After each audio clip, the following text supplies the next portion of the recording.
बिस्मिल्लाहिर्रहमानिर्रहीम। अस्सलाम वालेकुम नाज़रीन, मैं हूं मोहम्मद जावेद कादरी और आप प्रोग्राम देख रहे हैं खबर मेरे शहर की जावेद कादरी के साथ। सबसे पहले लाखों करोड़ों दुरूद व सलाम हुजूर आप पर, आपकी आल पर, आपकी औलाद पर, आपके अज़वाज पर। नाज़रीन, मैं इस वक्त मौजूद हूं बागे कुरंगी में, जो कि डिस्ट्रिक्ट कुरंगी का इलाका है, और यहाँ पे मज़दूर हजरात मेरे साथ मौजूद हैं। आइए नाज़रीन, मैं आपकी बात कराता हूँ मज़दूर दोस्तों से, मज़दूर भाइयों से। जी, 40 साल के अरसे में जब से ये नवाज़ शरीफ साहब सियासत में आए, अच्छा, जब से ये नवाज़ शरीफ साहब सियासत में आए, इनको तकरीबन 40 साल का अरसा हो गया होगा। इस 40 सालों में कई नस्लें हसरतों के साथ दुनिया से चली गई कि अब ठीक हो जाएगा ये मुल्क, अब ठीक हो जाएगा, लेकिन मुल्क ठीक नहीं हुआ, ये लोग ठीक हो गए। मेरा नाम अब्दुल मुक़ीत है। अब्दुल मुक़ीत मुक़ीत जी, मैं कराची का ही रिहायशी हूँ अच्छा, और बचपन से अब बूढ़ा हो रहा हूँ, लेकिन हालात नहीं संभले। बचपन से 55 के हो गए। हाँ, 52 हालात के हो गए, अच्छा, लेकिन हालात संभलने के बजाय बिगाड़ की तरफ ही है, और उसकी असल वजह हमारे निकम्मे हुक्मरान है। अच्छा, हमारे निकम्मे हुक्मरान है, बुज़दिल हुक्मरान है। इन्होंने इस नहज पे पहुंचा दिया आवाम को कि 2 रुपए की रोटी 20 रुपए की हो गई है, समझ रहे ना। और इनको सब पता है, इनको सब पता है कि गरीब आदमी के लिए कम से कम अनाज तो छोड़ दें। अनाज को इतना महंगा कर दिया कि बंदा अब अनाज पूरा करने में ही उसकी ज़िंदगी जो है ना ख़त्म है, और वो दीगर चीज़ें क्या करेगा, दुख बीमारी। अब तो ये आलम है भाई, आप सिंध हुकूमत की बात कर रहे हैं, सिंध हुकूमत का तो ये निज़ाम है कि इस वक्त कब्रस्तानों में भी करप्शन हो रही है। पीपल्स पार्टी के तो वाज़ेह मंशूर है, रोटी कपड़ा और मकान। रोटी कपड़ा और दुबई में मकान। कहाँ? दुबई?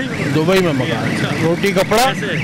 मतलब यहाँ का दौलत लूट के वहाँ जायदादें बना रहे, यहाँ की दौलत लूट के वहाँ दूसरे मुल्कों में पैसा ले जाके इस मुल्क को कंगाल कर दिया इन लोगों ने, समझ रहे हैं। तो ये हकीकत है या नहीं है?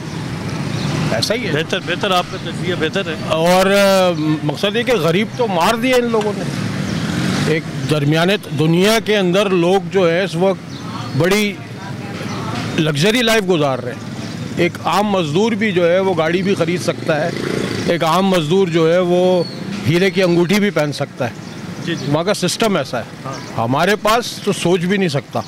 हमारे पास तो जो दरमियाने तबके का बंदा है वो गाड़ी भी लेना चाहे तो गाड़ी भी जो है वो इतनी महंगी है। वैसे क्या करते हैं, आपकी मसरूफियत क्या है? मैं कारोबार करता हूँ। आप कारोबारी मकसद जो है वो शख्सियत हैं, लेकिन फिर भी इस कदर आप जो है वो हम तो सरवाइव कर रहे हैं, हम तो मैनेज कर लेते हैं अपनी इस महंगाई को। लेकिन गरीबों का जो हाल तेज़ार, लोग 30,000 पे सैलरी पे जॉब कर रहे हैं, या जो लोग जो है 50,000 भी अगर कमा रहे हैं तो उनका पूरा नहीं हो रहा। घर का कम से कम बजट लाख से 1.5 लाख से ऊपर लाजमी है। मेरे 4 बच्चे हैं और 2 मियाँ बीवी, 6 अफराद हैं। हमारा 1.25 लाख 1.5 लाख रुपए का खर्चा उस सूरत में है जब हम देखभाल के चलेंगे। आपका घर अपना है? नहीं, रेंट पर हूँ मैं। आप भी रेंट पर? हाँ। तो सूरत हाल तो ये है। अब आप अंदाज़ा लगाएं ना कि कोई जगह छोड़ी नहीं है इन्होंने कि कब्रस्तानों के लिए कोई बंदा मर जाए तो कब्र लेने के लिए भी 50,000 रुपये मांग, यहाँ पर होने चाहिए। कराची शहर में तो 50,000 रुपये कब्र के मांग रहे हैं, और 50,000 रुपये जो है वो तक की डिमांड है, और कब्रें नहीं है। कब्रस्तान फुल हो गए, उसके ऊपर कब्जे हो गए, और मकसद ये कि घर बन गए। यही KDA और SBCA के लोग जो सिंध से ला के अफसरान इधर लगाए गए, वो करप्शन कर करके उन्होंने ज़मीनें बेच के खुद तो वो लखपति करोड़पति हो गए, लेकिन यहाँ के रहने वालों के लिए कोई पुरसाने हाल नहीं, समझ रहे। अब आप अंदाज़ा लगा लें कि मैं कब्रिस्तान की मिसाल दे रहा हूँ। इसी तरह हर शोबा, हर डिपार्टमेंट, हर इदारा तबाह कर दिया, चाहे गवर्नमेंट के सेक्टर या प्राइवेट। अभी किसी जगह पे अगर 2 अफराद की ज़रूरत है तो वहाँ इन्होंने 6 अफराद भर्ती कर दिए, और वो 4 काम ही नहीं कर रहे हैं क्योंकि वो सियासी बेस पे भर्ती हुए हैं। वो यूनियन में बैठे हुए हैं, कार्टन पहन के आते हैं, कार्टन पहन के अपने चले जाते हैं, वो काम ही नहीं करते। तो ये तो मतलब ख़जाने पे बोझ, इदारों पे बोझ, ये तो लूट मार का बाज़ार है। हुक्मरानों के लिए तो यही पैगाम है भाई कि ये दुनिया की ज़िंदगी आर्जी है। इससे पहले बड़ी बड़ी फ़िरौन आए, यजीद आया, क्या हुआ? उनके महल वैसे ही पड़े हुए हैं। इबरत का निशान मकाम बना। हाँ, उनके महल वैसे ही रह गए और वो निकल गए। आगे जो हिसाब किताब है उसकी सोचो, क्योंकि वही है असल। ये दुनिया की ज़िंदगी तो आर्जी है, यहाँ की दौलत, शोहरत, इज़्ज़त सब आर्जी है। ये तो जाने के बाद असल आँख खुलेगी दुनिया से। हज़रत ये फरमाएं कि ये जो हुक्मरान हमारे जो हैं, ये जो है आपके हमारे कहने के मुताबिक लोग कहते हैं कि जी करप्शन करते हैं, ठीक है ना? ये करते हैं, वाकई करते हैं। एक कराची के शहरी से जी, अस्सलाम वालेकुम। वालेकुम सलाम। कैसे हैं सर आप? खैरियत से हैं? बहुत बुरे हालत चल रहे हैं भाई। खैरियत से नहीं है? खैरियत से कहाँ है यार, बिल्कुल अल्लाह का शुक्र है, मगर अल्लाह हर हाल में शुक्र अदा करते हैं। शुक्र करना चाहिए अल्लाह का, मगर जो पीछे से जो हमारा जो बेड़ा गर्क वो महंगाई से उससे बड़ा तंग है हम। महंगाई से तो सारे तंग है इस वक्त, सफ़ेद पोश तबका, कारोबारी तबका। बिजली के बिलों ने और ये दुकान के किराए वगैरह इतने, घर के किराए, घर के बिजली के बिल, गैस के बिल। छोटी सी पान की दुकान है, मैंने ली थी मैंने 6,000 रुपये किराए पे, आज उसका 10,000 रुपये किराया है, मेरे से ना निकल रहा है बिजली का बिल। किराया तक नहीं आप निकाल सकते, इतने हालात बुरे हैं। इतने हालत ख़राब है। आज दुकान मेरी बंद पड़ी हुई है और बिजली का बिल भी समझ लो 15,000, 10,000। एक महीना 2 महीना नहीं भरो तो उसका ऐसे लगा देते हैं प्लेंटी कि पूछो नहीं। अगर गरीब आदमी नहीं भर रहा तो उसको ख्याल किया जाए कि उस पर इतना बर्डन ना डाला जाए। वहाँ पे भी ट्रीटमेंट करी, फिर वहाँ से बोला इंडस चले जाओ। इंडस में भी 2 दिन रहे, वहाँ पे भी इतना ट्रीटमेंट गरीबों का कोई है ही नहीं। फिर जिना गए, जिना में भी यही है कि सारे टेस्ट वेस्ट हुए मगर कोई देखभाल नहीं है। बस लोग आ रहे हैं, जो आ रहे हैं वो गाजर मूली की तरह ऐसे पड़े हुए, किसी की कोई सुनवाई नहीं है। वालेकुम अस्सलाम। सर क्या हाल है आपके? आप ठीक हैं भाईजान? जी अल्लाह का शुक्र है सर, आप सुनाओ। अल्हम्दुलिल्लाह मैं बिल्कुल ठीक हूँ। मेरे भाई ये बताएं कि आप जो है क्या काम करते हैं? मजदूर हैं, लेकिन आप प्लम्बर हैं, इलेक्ट्रिशियन हैं, क्या क्या काम करते हैं आप? सर मैं मकान बनाने का कारीगर हूँ। अच्छा, राजगिरी मिस्त्री का काम? जी मिस्त्री। आप मिस्त्री हैं या हेल्पर हैं, मजदूर हैं? नहीं मिस्त्री हूँ। मिस्त्री हैं। तो भाई ये इस वक्त महंगाई का दौर है, कैसे हालात आपके जो है वो गुजर बसर होती है, इसके बारे में बताएं। सर हालात बहुत मुश्किल है।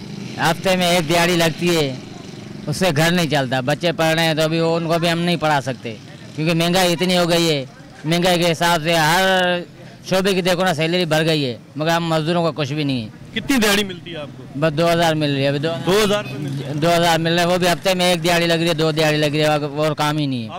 सर अब इन 2,000 में घर का किराया भरे हैं, यहाँ बच्चों को पढ़ाए, कहाँ से पढ़ा सकते हैं? नहीं पढ़ा सकते हैं ना, बच्चे नहीं पढ़ते? नहीं पढ़ते ना।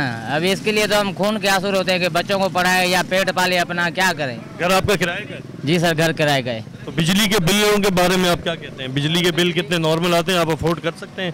नहीं सर, बिजली के बिल तो ऐसे ही आ रहे हैं ना, बस अल्लाह माफ़ करे। कभी किसी चीज़ की टैक्स लगा देते हैं, कभी किसी चीज़ की टैक्स लगा देते हैं। ये अभी इस साल में ना बिल डबल ही डबल आ रहे हैं। सिंगल बिल तो कभी नहीं है, 4,000, 5,000, 6,000 ऐसे ही बिल। आपके घर का किराया कितना है दोस्त?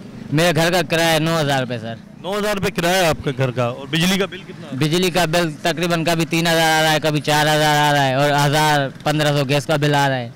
1,000-1,500 गैस का बिल और 3-4 हज़ार रुपये बिल। तो ये तो फिर भी इतना नॉर्मल है, लेकिन यहाँ तो 2-3 कमरे के मकान के 15-15 हज़ार भी बिल आते हैं। सर एक कमरे का मकान है, एक कमरा है, एक बाथरूम है, बड़ा एक कमरे के मकान पे आप? हाँ 2 कमरे थोड़ी, एक ही कमरा है। तो आप जो है वो अलग से रहते हैं या कंबाइन फैमिली, यानी आप अपने वालिदैन के साथ? नहीं सर, अलग रहता हूँ। अलग रहते हैं। कितने बच्चे आपने कहा? सर मेरे 3 बच्चे। 3 बच्चे हैं, तो बिल्कुल उनको तालीम नहीं दे रहे आप? नहीं सर, कहाँ से दे सके, पेट पाले या बच्चों को तालीम दें। क्या पैगाम देना चाहते हैं इस चैनल के तवज्जुह से हुक्मरानों को? हम तो हुक्मरानों को यही कहेंगे कि हम गरीबों के बारे में कुछ सोचें। हम तो गरीब ऐसे हैं, पेट पालने के लिए भी बस अल्लाह अल्लाह करते हैं। हमारे को पेट पालने के लिए नहीं तो बच्चे कहाँ से पढ़े। हमारे लिए कुछ ऐसा करें कि हम गरीब जो है बच्चों को तालीम दे सके। कैसे हैं आप जनाब? अल्लाह का शुक्र। आप क्या करते हैं? मैं पानी का काम करता हूँ, पानी सप्लाई करता हूँ। अच्छा, पानी का काम करते हैं। तो घर आपका जो है वो अपना है या किराए पे है? किराए पे रहता हूँ। आप भी किराए पे रहते हैं? कितने बच्चे हैं आपके? 5 बच्चे हैं। कैसे गुजर रही है आपकी? बहुत मुश्किल गुजर रही है ज़िंदगी। बहुत मुश्किल गुजर रही है। बच्चे आपके पढ़ते हैं? जी 2 बच्चे पढ़ते हैं। इसी बागे कुरंगी में आप रिहाइश पजीर हैं या कहाँ पर रिहाइश? बागे कुरंगी। करम फर्स्ट क्लास। ये बताइए कि आप भी मजदूर हैं? जी सर। क्या काम करते हैं आप? रक्षा चलाता हूँ। रक्षा चलाते हैं? जी जी। तो कैसे आप अपने घर का गुजर बसर करते हैं सर? सर गुजर बसर बहुत मुश्किल से हो रहा है। अल्लाह आपका भला करे। सवारियाँ ही नहीं है, गैस महंगे हो गए और काम काज भी नहीं है, समझिए। बहुत मुश्किल से हालात चल रहे हैं हमारे। ना बच्चों को तालीम दे सक रहे हैं, ना उनको खाना पीना दे सक रहे हैं, ना पहनने के लिए कुछ दे सक रहे हैं। इतनी महंगाई है, इतनी अल्लाह आपका भला करे, लोड शेडिंग है, बिजली नहीं आ रही, गैस है जो गैस नहीं आ रहा। अभी हम घरों में किराए भरे हैं, जहाँ अल्लाह आपका भला करे बच्चों को पालें, क्या करें, हम कुछ भी नहीं कर सकते सर। क्या आप पैगाम देना चाहते हैं आप हुक्मरानों को यही पैगाम देना चाहते हैं, अल्लाह आपका भला करे, कोई हमारे लिए कोई सहूलत सोचो और हमारे को कुछ रिलीफ दो। हमने आपको वोट दे के आपको बढ़ाया है, आगे बढ़ाया है, आपको हमने मोतबर मुंतखब किया, आपको असेंबली में पहुंचाया, तो हमारे लिए भी कुछ करें। मुश्किल से अभी महंगाई के हालात हैं, बड़ी मुश्किल से गुजर बसर हो। परदेसी बंदे कहाँ से तशरीफ लाए आप? भावलपुर जिला। भावलपुर से जी शुक्र। भावलपुर से आए तो आपका कोई मतलब बेहतर तरीके से गुजर बसर नहीं हो रहा? नहीं, अभी महंगाई इतनी है कि लोग महीने में जो हफ्ते में एक मरतबा आते थे, अभी वो 15 दिन में हो गए। अच्छा, जो खत वगैरह बनवाने या बाल कटवाने जो आते थे वो हफ्ते में आते थे? जी, अभी वो 15 दिन 20 दिन बाद आ रहे, महंगाई की वजह से। तो क्या आप जो हैं वो यहाँ पे अपनी फैमिली के साथ रहते हैं? नहीं, अभी 2 भाई हैं, एक गाँव गया हुआ, अभी अकेला ही वो बस काम का अभी कारोबार का हालात नहीं है, इसलिए अकेला ही वो संभाल रहा हूँ दुकान को। अब शहर कराची पे कि खुददार मेरे शहर का फाकों से मर गया, राशन जो मिला था वो अफसर के घर गया, चढ़ती रही मज़ार पे चादरें तो बेशुमार, बाहर जो फ़कीर था वो सर्दी से मर गया, और चेहरा बता रहा है कि मारा है भूख ने, हाकिम ने कह दिया कि कुछ खा के मर गया। नाज़रीन, अपने मेज़बान मोहम्मद जावेद कादरी को प्रोग्राम खबर मेरे शहर की से इजाज़त दीजिए और अपने राय का इज़हार कमेंट्स बॉक्स में दीजिएगा और हमारे चैनल को सब्सक्राइब कर लीजिएगा और बेल आइकॉन यानी घंटी के बटन को दबा दीजिएगा। अपने मेज़बान को मोहम्मद जावेद कादरी को इजाज़त दीजिए। पाकिस्तान जिंदाबाद। अल्लाह हाफिज़।